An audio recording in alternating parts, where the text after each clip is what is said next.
Yeah. So is there a good British horror of did the Brits ever do Lovecraft, or all the Lovecraft films American? and that's so frustrating because I'm a giant H.P. Lovecraft fan. But he's an American author. I mean, yeah, but it has a British sensibility to it. There's always that ether world. And they never did like no one has ever really done the big budget really well. You know, given it kind of the Lord of the Rings treatment. Right. Yeah. There's a Dean Stockwell one from the mid '60s, Which is Dunwich horror. Yeah, Dunwich horror. Well, and then it's very 60s. There's From Beyond. I'm trying to think of all that. But there's not a British one, right? Is there a British one? Yeah. Is there a British Cthulhu one at all? There's never been. No, you guys would know if anybody. No. I've come to the Smithsonian here. I expect the answer.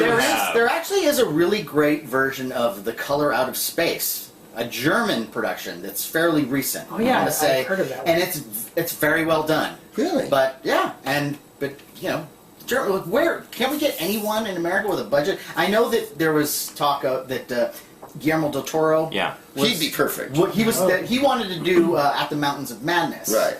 And then Prometheus came out.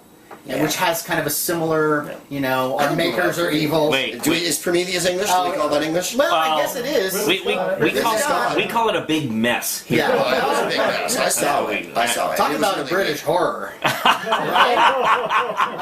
It started off with some fun. The horror was that it got made.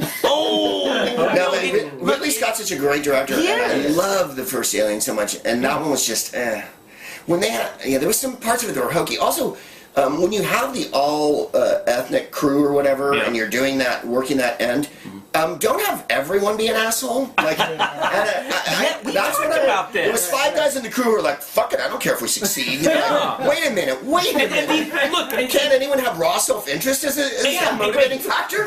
Surely one person has to have. Yeah, we pick the most unexcitable people to go in our space program. Where's Paul?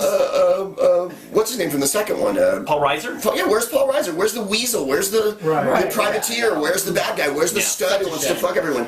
They didn't do anything. One guy was like, "Well, I don't care if we do it," and another guy's like, "Well, I don't know how to do this." And you're like, you brought them a million miles into space to have them act like douchebags who work at the fucking Gap. Like they're all Yaphet Kotto and Harry Dean Stanton. And they're all just But you can't have but those guys are great in that. And one guy has to go, "I'm going in there." Hand me the flashlight, or give me your pen. Give me your pen.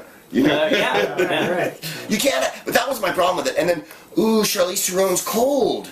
And you're like, really? Yeah. Well, we pretty much did. Romina Poss? Nomi Rapace? I get her name wrong. What? The Scandinavian actress who played the lead. She's good, but the script was pukey. It's and there's so many things. And Michael, what's his name? He was good. Michael Fassbender's the robot. He's always good. He's my favorite character. He's the only one who's doing anything. Yeah, and that has any warmth to him. He also has.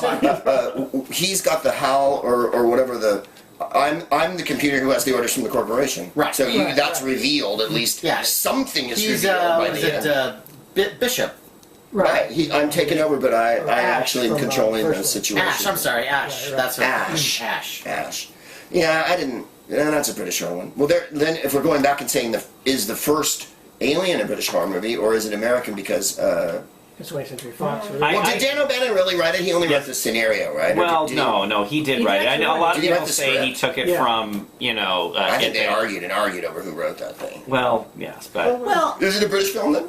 I don't consider it. I don't. A lot of people compare it to this... The Terror from Beyond Space. 50s horror movie. Which is a great movie. But it's comparing, it's like a haunted house movie. It's like, your haunted house movie is science fiction gone. All right, here's what... The first one's about cancer. The second one's a war movie, and then the third one is a prison. Yeah. And also an abortion movie, I think. Freedom of Choice. Yeah, the first one. Third one. The third one. Yeah. Is it? Oh yeah, I can see it. All right. Okay. You know that the plot of the third one was supposed to be a monastery, and that they were feeding. It was a wooden planet, and they were feeding. They were burning their planet, and it was making the planet colder. They were taking wood from the center of the planet.